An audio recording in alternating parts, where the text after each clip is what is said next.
Welcome to the CEO Bros Podcast, After Hours, with Brian Baldoff, co-founded, grew, and sold VHT Studios.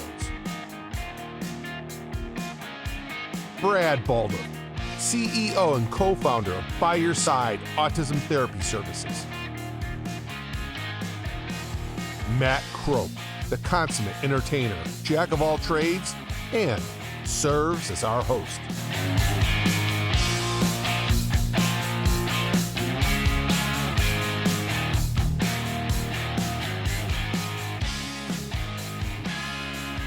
We are continuing a conversation. Welcome back to CEO Bros. So welcome, cheers. We got I feel like now this is part two. So we had a conversation about investing in real estate, and it was going so well that we decided to do a part two.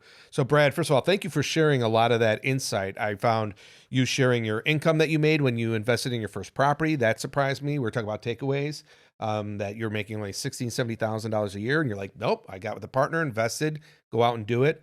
So I want to continue on this insight that you have on all the properties that you did. Brian, you have not, recapping, you have not invested in properties, but you've dealt with companies, but you're... Right. We've provided services to companies like Brad for marketing properties, valuing properties, things like that. So you don't ever deal with any independent investors like myself that has like a number of but properties. So can you film them? We might have, but I probably wouldn't have known about it. Most of them are companies that own, 100, 500,000 properties, and they need to understand what they own, how much it's worth. They need to be able to market those properties, but it's the same model. Yeah. I mean, it's just now going back to the previous episode we did on this, with some of the basics. Amber, you said you had a question about when we recorded the last, what question was one of the questions you had for Brad? I do have a question, and it was, do you have to create an LLC to own or buy a property? Yes. You don't have to buy a property. Or to sell or rent it out. No. Now, if you have an LLC, which has an investment property. So you start a limited liability company, which again, you could do that online, by the way. We did not go into that anywhere, but starting an LLC is very simple, guys. It's literally go to LegalZoom. You're going to spend $200-$300. You can get an LLC tonight. We can link to any of the YouTube videos on how to create an LLC. Yeah, it's very simple. It's very simple. It sounds intimidating to people. Getting an LLC is actually very easy. You got to come up with your company name. You got to spend a couple $100. You do it right online, and you can get approved within like 24 or 48 hours. And you can get an LLC, and that's now your new company. And think of it as protection. It's protection. That's the way you should think of it as an LLC, is that can you go and buy an investment property without an LLC? Sure you can. I actually own a couple properties that I didn't put in LLCs because I was lazy. I just didn't put them in my LLC. I put them under my own name. So you can purchase a property without putting it under an LLC. You don't have to have an LLC. The LLC, to Brian's point, is a protection so that if you have a property and there's a renter in your property and something happens to your renter, the LLC protects your personal assets, you personally, because it's in an LLC. So that's why people do it. They get an LLC to protect the personal liability aspect of it, but you don't have to do it. And you had another And what about a license? Do you need to have a real estate license to buy and rent out or sell property? Well, you have to have a license if you want to represent somebody to sell a property. Right. If you want to be a broker, you'd have to get a license. But no, if you as an independent investor wanted to purchase a condo, a house, a property, you don't have to be licensed. You can just go out and purchase the house or purchase the condo. So and that's your world, right? That's your world, the licensed brokers. We help agents, brokers, companies that buy. Yeah, so it's not, none of that is a requirement. It's an LLC is just a protection for you if you are going to do more real estate investing because you want to protect your personal interest from something that could happen in the property. Thanks, A-Rex. Good question. That's good. A-Rex. So before we get into we're going to talk now, continue the conversation about pros and cons. You were about to start a story, interesting story about something that happened. Brian, you groaned, and that groan sounded to me like a terrible turd groan. So that's a whole other. So you're going to go to terrible turd with Brian. Yeah, yeah. No, I thought we're doing your story first. I don't know. I think we're going to start with the terrible turd. Jump right in with a terrible turd. Yeah, that's what. Yeah, holy cow! Those came out of nowhere. It wasn't really a pre-meeting, but it was 2 sentences. That's what we were doing. I need a break. I need to sit. Sorry, we haven't even started. Yeah. What are you talking about? Sorry, we did break already. We mentioned it. We might not have been turning your way when we said. Right. Brad said before that. Let's get to the terrible turd time. Okay. So, yeah, it's probably. So it is time for terrible turd. These are terrible turds and notable nuggets are lessons that they've learned that they're sharing, and you're doing. Although it's a bit of a shock at this timing, you are doing a terrible turd. Yes, and it's actually kind of relevant to this. It's not a residential lease, but on one of our office leases, we had our first office. We had it was very well wired. Let me put it that way. Nowadays, you don't need wiring, but back in the day, I mean, we had everything you could possibly need. This was a state-of-the-art office. You mean for cable, television, telephone networks, telephones, power, everything. Because you're an internet company, and so you're going to need. You're very had to be wired. Completely wired. Yeah. We had a company come in. We spent thousands when we first moved in to get this thing wired, so everybody had access to high-speed internet, whatever. And then, 2 or 3 years later, when our lease was up and we were leaving, the building management group sends us a note that says, "Hey, you have not returned the space to its prior status." Oh boy. And we're like, we fixed all the chips and the paint and stuff like that. And they're like, yeah, but you left all the wires in the wall. And we're like, that wiring is worth like tens of thousands of dollars. And they're like, sorry, your lease says you have to return the office to the state it was when you leased it. So, I mean, I was flabbergasted. So we called the sales side of the business and we said, hey, you guys are going to have to lease this space to someone. It's much more valuable and attractive with all this wiring. You get that, right? And they're like, oh yeah, don't. I'll talk to the leasing guys. That's ridiculous. 3 weeks go by. We're still getting letters from leasing going, hey, we're going to start charging you for every day that you don't take this wiring out. So my business partner at the time, he went and had it all removed, like miles of cable and wire, and just put it in a huge pile right in the front lobby of the building. So the new owners, anyone who's interested in leasing it could walk in and go, why the F would you have pulled out all that wiring? But it was... Wait, why did that happen? It's actually a provision in every lease that landlords look to establish that you've got to negotiate out. We've done it actually at all 11 of our buy your side facilities. It comes up and it actually scares me. You just said that. I actually got unsettled when you said it because one of the provisions is that when your lease expires, you will return the premise to its original condition at the time you took it. So if we were to do any kind of work, if we were to do any kind of extensive work, improvements, enhancements, anything. All of that, you have to return it to its original form. Now, that's something I negotiate up front with our properties. I say, absolutely not. This provision's gone. It's typically a negotiable term. But if you inherited a lease, you're doing build out. We're doing build outs. And so it's a provision that we do get removed in the negotiation during the lease when we're going to go open a new center. Brian could have actually inherited that lease, or he could have just said, well, I'm not really concerned about it. What would I have to return? Yeah, I'm usually thinking it's like, nails in the wall to hang pictures and maybe take a door off here or there to make it more convenient. Not something where you spent tens of thousands of dollars. That's one of my biggest fears in our leases that we have that I insure is gone. So when we'll actually have we'll have a podcast just on that because there is a lot of things if you are starting a business and you need to get a property and you need to sign a lease, there's a number of things you should look out for. And we will talk about the snares that come with negotiating a lease.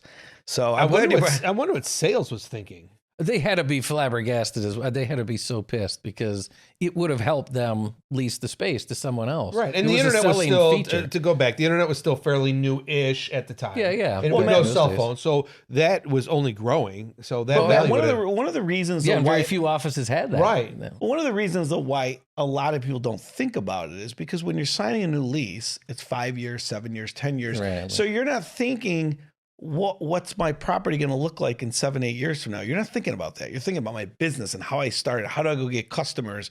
And you're thinking about all that stuff right now. You are not thinking about month 84 when that Right. lease is expiring and what you are then responsible for doing. But that is something we will talk about in a future episode, because that is one of the things that keeps me up at night when I was signing leases early on. And somebody reminded me of that. I said, that provision's got to be gone, because we are not going to go through anything of that type of extensive cost, or going through, you're leaving a building and you're saying, I got to restore this to its original condition. So Well, you have some cellular tower leasing stories along the same lines. yeah. Oh, that's that we're going to want to hear. Yeah.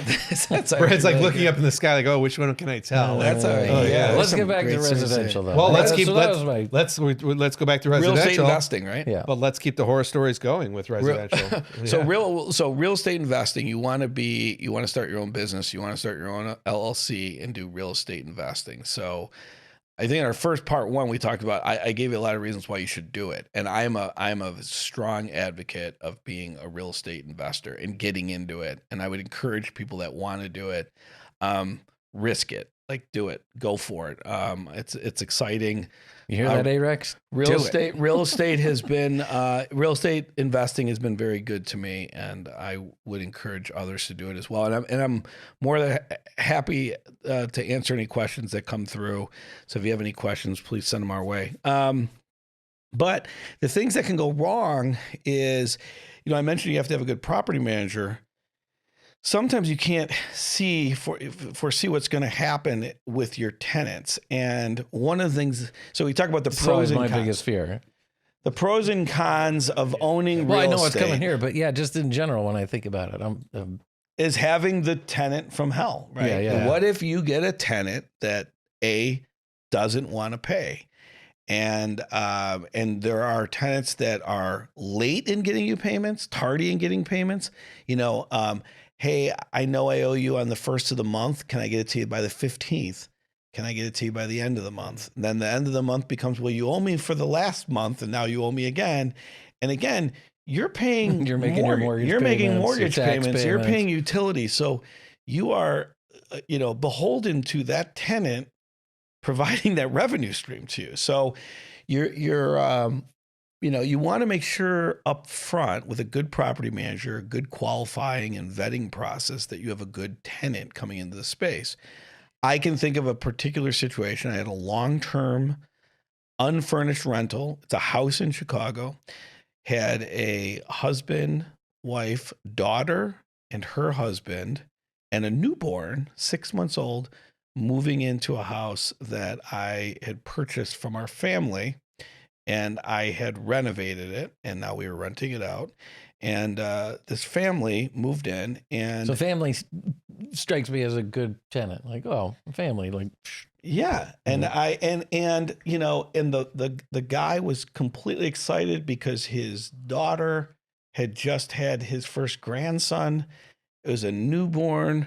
I was excited for them, and I lessened the restriction on the credit check and lessened the restriction on the background, because they sold me on the concept of why I should just let them in. And they got in, and they were the things that wouldn't leave, and they wouldn't pay either.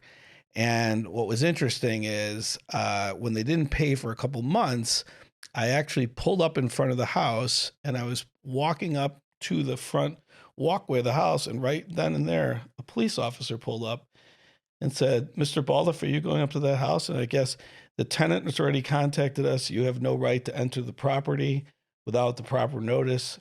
It was a professional squatter who had no intention of paying, who had every intention of elongating the time at the property without paying. And the police officer said, this individual and his family has done this at 4 other locations. This is exact words. He said, it's going to take you 10 months and approximately $25,000 to get him out of your house. And I was like, good morning. Oh, just the legal. He's like, you're going to be in court. He's a professional squatter. He knows all the rules of the city. He knows the restrictions. He knows what you can do, what you can't do. He said, it's going to be next to impossible to get this guy out. And it's going to be a massive pain in the butt. He's already done this at 3 other places. And I was just like, That is why you can't let your guard down. You have to have a good property manager, do all your vetting, make sure you do a credit check, background checks on every tenant that comes in, because that did cost exactly $27,000 and took me 10 months to get that tenant out of there. And ironically, a couple funny stories.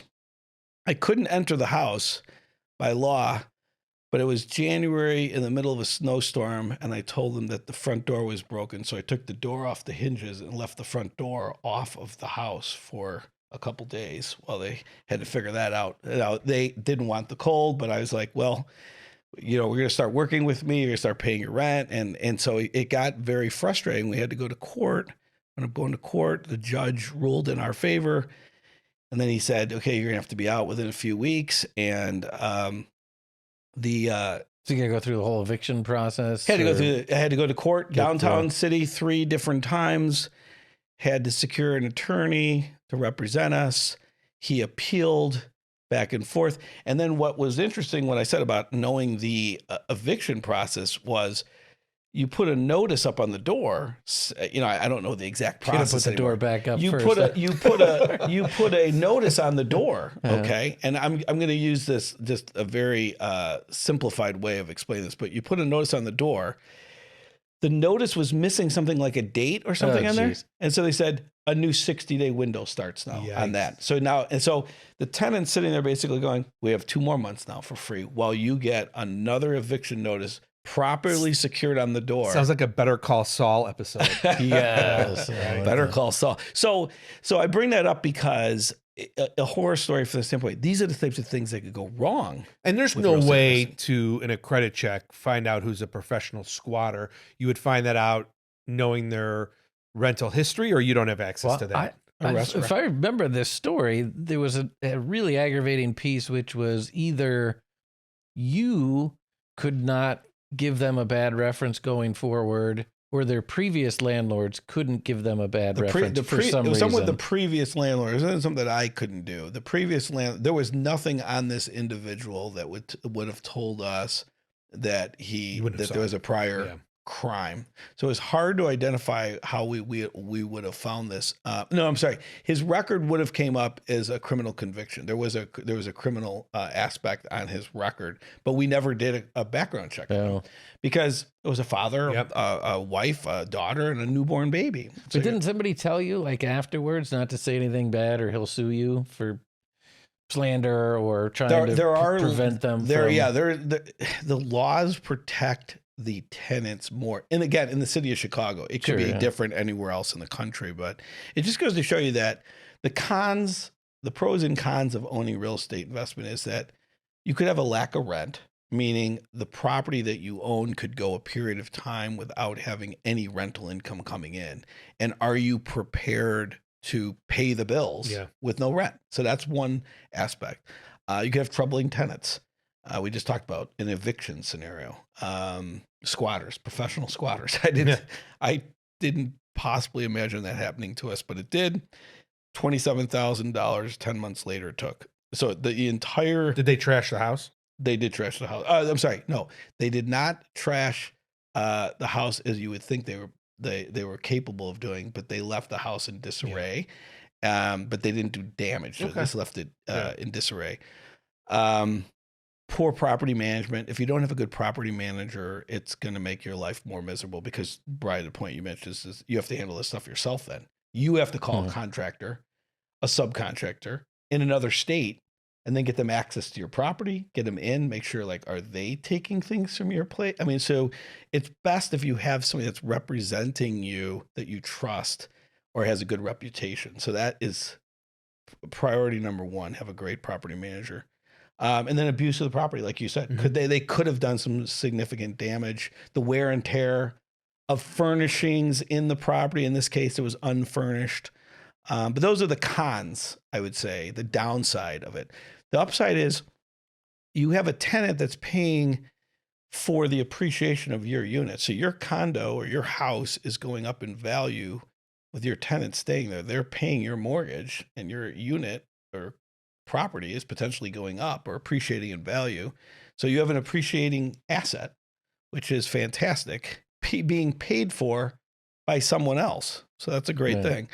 Potentially positive cash flow, not guaranteed in all instances, but if you've got a really good financially modeled out situation where you can buy the house, you have the down payment, you have a good rental stream, you could positive cash flow. It serves as a great lending instrument. So if I need to borrow against the equity of the property, I can use the equity in the property to fund a new business, a loan, a line of credit. That's how I did it. Did you did you do this investment of real estate as this is what you're going to do? And then you had the funds or the instruments to say, wait, I can start a business. Did you pre-plan that or it just happened organically? No, actually, you know, what's funny is when I first started investing in real estate, and it came out to this, was that my goal in real estate investing was that in my lifetime that I would own 10 properties, and the 10 properties would ultimately pay themselves off. And those 10 properties would generate anywhere between $10,000 and $15,000 a year per property, that I would have passive income of $100,000 to $150,000 a year coming in from real estate. And if I ever chose that I didn't have a job, or I had to retire, or I wanted to retire, that my real estate could essentially pay for me. It'd be your income. It could be my income, right? That was the goal 20 something years ago. And I've been able to achieve that at this point from what we've done. Now, I've used the properties in other regards. Now, I've actually taken lines of credit against the property, so I don't count on the income coming in. I'm using the properties as equity to fuel new businesses and the money you need to start new businesses. So I don't want to take you off your role, but why did you not get into flipping houses? So not to throw you off, if you want to push that later. No. So that's the pros and cons of it. So that's real estate investing for short-term, long-term property rental. That's what I've spent a lot of my time in. So then I think that a lot of people hear about flipping, and it's like that's all you hear about the success stories. The success stories. 100, sold it for 300,000 3 months later. Yeah. I'm hearing major butts and Weber's coming up. Yeah, flipping is such it absolutely could be a great real estate investment. Okay, but here's the goal of flipping. You're buying a house. You buy the house. Let's just give you a very basic example. You buy the house for $200,000. The idea would be you put $40,000 worth of renovations, upgrades, nice things into the house, and you sell it for $280,000. So buy it for $200,000, put $40,000 in, $240,000, sell it for $280,000. You just made $40,000. That's people's logic as to why you do it. What they don't realize is just how many things actually factor into that equation, where that $40,000 profit that you thought you had, okay, so I'll give you a great example. So you put this model together. Well, I thought I was going to buy the property for $200,000. Well, you wind up buying it for $215,000, let's say. Okay. Because there was a bidding war to get that property, whatever. Okay. So you buy it for $215,000. You realized in doing the renovations, it's not $40,000. It's actually $60,000, or one thing leads to another, or you were doing some work and it's like, oh my God, we need new electrical, or the plumbing doesn't work, or you need a new one of these, or you didn't think you needed that, or, you really should put a back there's deck. Termites, or there's termites. I mean, just a whole host of things. New windows need to be put in. So all of a sudden, $35,000 turns into $60,000. Now your original plan of $200,000 plus $40,000 gets you to $240,000. Now you're bought it at $215,000, put $60,000 in. Now you're at $275,000, and you're going, okay, I was going to sell this at $280,000. That's okay. I'll sell it for $310,000. Well, the market's at $280,000. Right. Now you're in. Well, you may have thought, I'm going to flip this in 4 months. I'm only going to make 4 mortgage payments. And now it's 7 months. And your mortgage payments, you've paid 3 more mortgage payments at $2,000, $3,000 a month. You're $10,000 more in there in mortgage. What do you mean I got to pay a 5% real estate commission to the broker? That's another $300,000. That's another $15,000 I'm paying in real estate commission. I'll do it myself. So you're going to go lease it yourself. Where are you going to list it? What kind of marketing are you going to spend on that? So what winds up happening is people go very, very quickly to, I'm going to spend this much. I'm going to put this much into it. I'm going to sell it for that. Of course, in a perfect world, on paper, that's what it should look like. But it never works out that way. And so can you make money from flipping? You absolutely can, but I can tell you that it's there is a lot more curveballs and things coming out of left field that you didn't expect. Which is so interesting to me because I asked you about the curveballs in the other three, and you really said, no, you kind of know what you're getting into when you're doing these. But here you're going, oh, yeah, there's a lot of curveballs. That's actually probably opposite of what I would have thought. Yeah, I mean, when you're buying a house, you're typically, think about it. You're trying to find a house that's depressed in value, right? Because you're trying to squeeze for flipping. On a property that you want to flip. You're trying to get a property that's depressed in value, that if you put work into it, you can get a premium value for the property or a more premium value. Typically, those depressed value homes have something. There's a reason why they're depressed value homes. And I did this actually with a couple friends of mine. We did this with 3 properties in Georgia. One property, we thought we were going to make $50,000. We made $12,000, split 3 ways, $4,000. 8 months later, it's like, okay. I mean, I could have probably made $4,000 another way than having to go through this troubling real estate investment and getting down to Georgia. Is it okay? And is the GC even working on this? And, so one made 12,000, one made 18,000, and one lost 8,000. So three homes. I made a total of $20,000, split 3 ways, $6,500. $7,000, investing into 3 houses, selling 3 houses, putting a plan together for 3 houses. Now, inspecting, general contract. Yeah, I'm not saying that you can't make 20, 30, 40 grand. And I'll tell you who can do really good. If you're somebody that can do the work yourself, if you're a carpenter, you're a plumber, you're electrical, or you got a close friend that you can partner with and do it, then it makes sense. I am not that. Okay, Brian's not that, but what? Remember he had a light bulb issue with in a fridge, let alone. Yeah, no. So TV makes for great TV, but bad financial advice. Is that do you think TV has really made it look sexy and they're not really showing the pitfalls? Right, they just made it look easier than it actually is. I mean, it's still great. I think all real estate investing has a great financial aspect to it in the fact that, like, if you had if you bought $100,000 worth of a certain stock and it doubled, went up to 200,000, you made $100,000 on that investment. If you bought a home for 100,000, sold it for 200,000, you made $100,000, but it only cost you 10. You only invested the down payment on the mortgage. When you bought the stock, you invested $100,000 was tied up in that stock until it doubled. With the home, it's just what you put down plus your mortgage payment. So there's a lot, you can make 10 times as much, 9 times, 8 times as much, where someplace else you're only doubling your money. Again, sounds simple. There's a lot of other considerations to make, but it's that leverage of how can I make money with putting as little of my own money into it as possible. Right. And I think that people just underestimate all the expenses that pile up and the costs that pile up. And Brian brought up a good point. You make the assumption that, okay, we're going to buy this house. We're going to work on it. We're going to get our general contractor to work on it for 90 days. And then it's going to be in the market for 30 days. And it's going to sell. And we're going to make that money.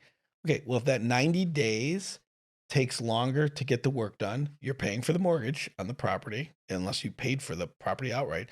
But you're paying for the time that it takes. So there's this sense of like, we got to get this work done. We got to get it done. We got to get this back on the market. Then you're assuming that's only going to be on the market for 30 days. What if it goes on the market for 4 months, 5 months? What if it doesn't sell at the price that you needed it to? Well, then guess what? You're going to start cutting the price down on it. It starts squeezing your margin, your profitability out. And like I said, we made money on our Georgia properties, but it was just the amount of cost that it just overrode, underestimated the cost. Risk that could have gone really bad. So you risked $4,000 for something that could have gone horribly wrong. And the same thing, actually, while we were doing those 3 properties in Georgia, a good friend of ours got a property too, and he did the same thing. And our GC was working on that property too.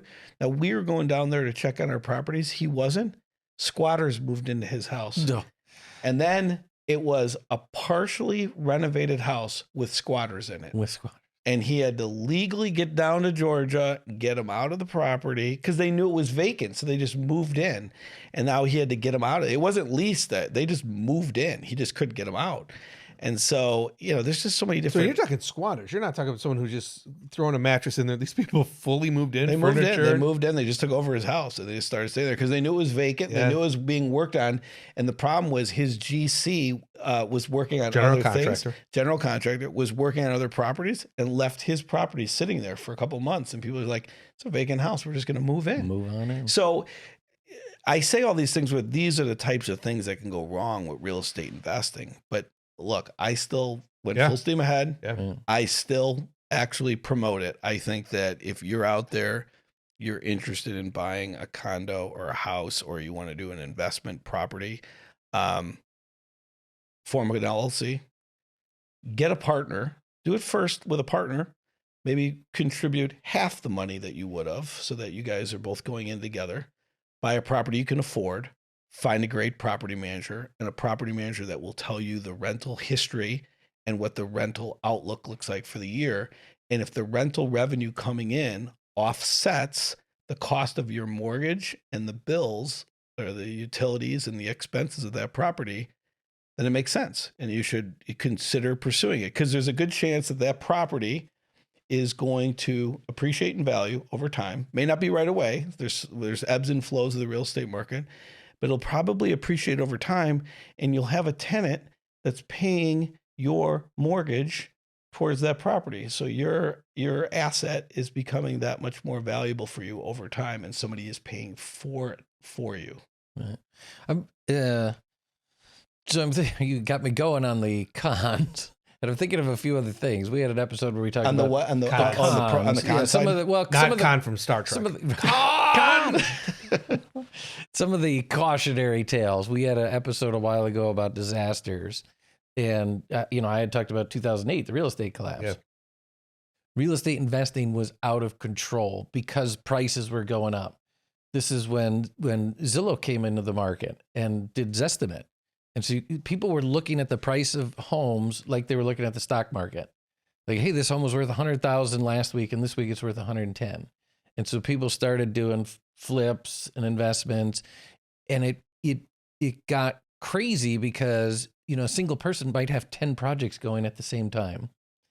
And then things are artificially being pushed up. They're artificially being pushed up, but people are making a lot of money. And you're seeing stories on the news. This guy made $1 million rehabbing 3 houses, blah, blah, blah. But it's like that, kind of Ponzi scheme where all of a sudden when the bottom domino comes out, we're like in The Big Short, when the Jenga comes out at the bottom, whole thing collapsed. You're saying they're all asleep at the wheel? Yeah.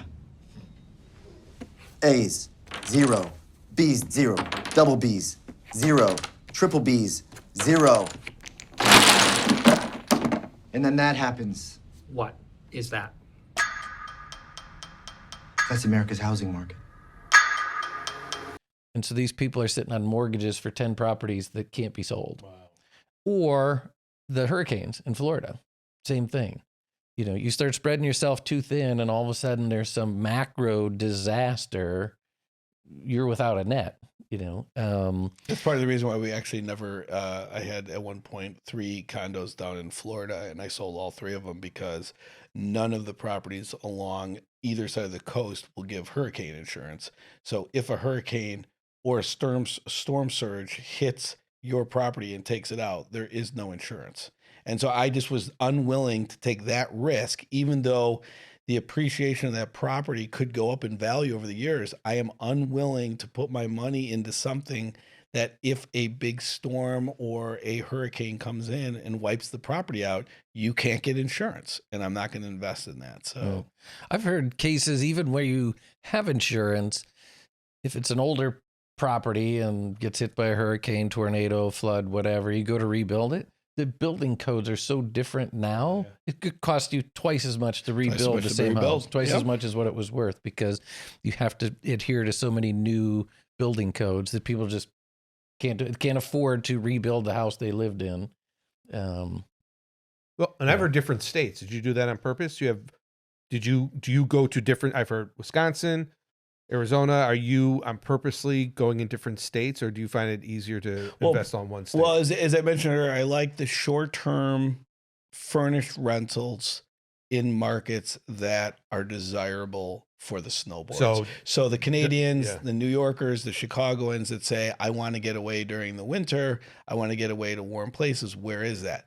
Arizona, Las Vegas, Florida, Tennessee, Texas. There's a number of states that I would tell you to go consider that you have a more likely probability of getting good rental stream in there, because people flood to those markets to get away from the cold in the winters, and you have a really good likelihood of getting a rental stream. You got one in Tennessee? I don't. I'd like to get one in Nashville. Yeah. That's why that understanding what people are willing to pay, you talked about that's a huge value of a property manager, becomes so important, because knowing how much they'll pay per month and how many months of the year you can pretty much with confidence know you're going to get secured in rental. They know that from the snowbirders that are coming in. Yeah, because you're depending on January, February, March rental in Arizona, and if you're overpriced and you miss out, like that kills you for that year. It kills you for because you're overpriced by $100 a month or $200 a month because you didn't know, because you don't live, but you got a property manager who's in it, and that's not something that you shortcut. Like, you don't even attempt to say, I'm going to do this myself remotely. I know how much I need to make on this, so I'm going to charge. That's a situation where I've tell people over and over again, get a good property manager. It's number one. It's such an important thing, because you don't even realize how many aspects of the real estate investment you'll rely on that person to have knowledge of the market, knowledge of the renter, what's overpriced, what's underpriced. Do they value your property like their own? Like, will they look after it and take care of it? Can you trust them to go in there and take care of situations? And like I said, I have 2 property managers that are like brothers and sisters. Well, I asked you before, it's probably worth repeating. Get a good property manager. I asked you in part 1, tips for how to get a good property manager. How do you get a good property manager? Or what are the traits that you are looking for? Because if I remember from the first part 1, you didn't have a personal connection to these property managers. So you did cultivate a relationship without knowing them on a personal level.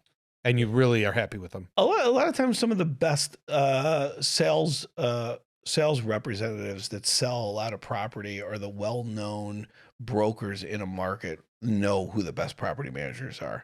So either they'll say, hey, these are the 3 that we hear have the best reputation. And then what you do is you just interview them and you get comfortable with, like, I don't like how they answered that question. They don't sound like they're going to follow up. They're going to be organized. They're not going to be structured. So it's referrals, do your research, talk to real estate sales professionals that sell in the market and say, hey, who would you recommend as a good property manager? And they'll tell you, because they're trying to sell you a property. They want you to be happy after the fact, because if they turn you to a bad property manager, you're not going to buy another condo from them, right? Yeah. So, or a house. So this may be too simplistic. Looking at their properties, do you gain anything there? Or you don't need to look at the properties. Like, if you're interviewing 2 or 3, do you fly out and check out the properties they're managing, or you can't really tell? No, not that. It's more about just from an interview standpoint, like, how do you stay organized? Yeah. Tell me how long you've been doing this. So checking out the properties, there's no value there. No, not at all. And it's not something you'll either have access to. It's usually to how long you've been doing it, your knowledge of the market, their knowledge of the rental, the typical tenant coming in, where are they coming from, what kind of rents are they paying?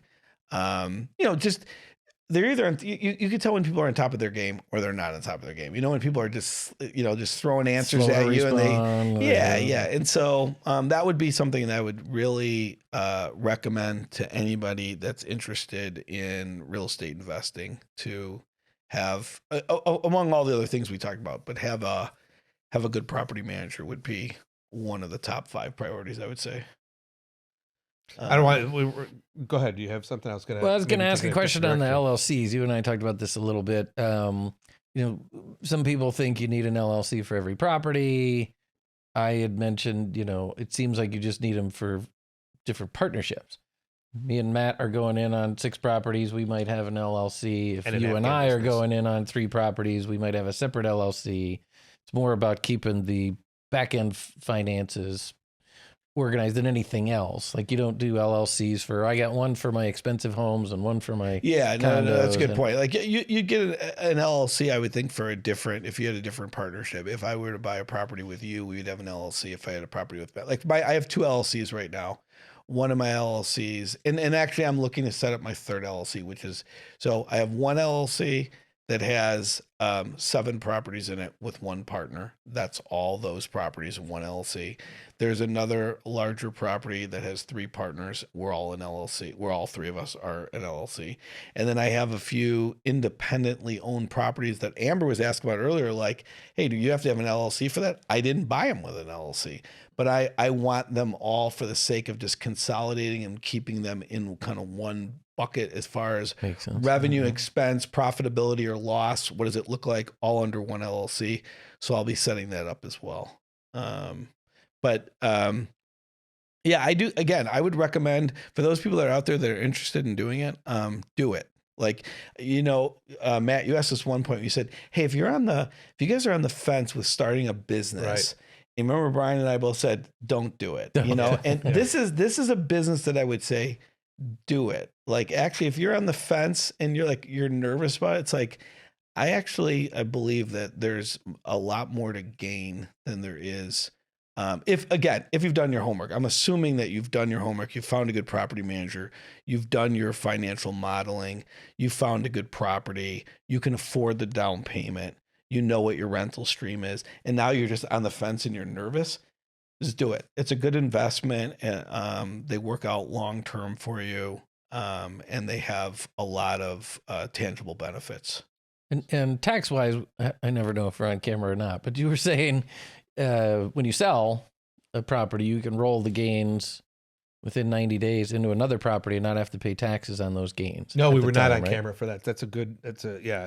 So that may be a whole, Yeah, so there's what's called a 1031 exchange. And so let's say, I'll give you a real example where I did it. I owned a condo in Florida. The property was worth $250,000. If you do a 1031 exchange, you could roll the sale proceeds of that condo to another property, another investment property, provided it's equal or greater value, and you're going to move that money within, it's either 90 or 120 days from the date of closing on the first sale. So, and why do you do that? You do it so you don't have to pay capital gains tax on the proceeds that you earn from the sale of the first property. So in the case of Florida, I took the condo, I sold it for $250,000 and did a 1031 exchange and bought this property that we're sitting in right now.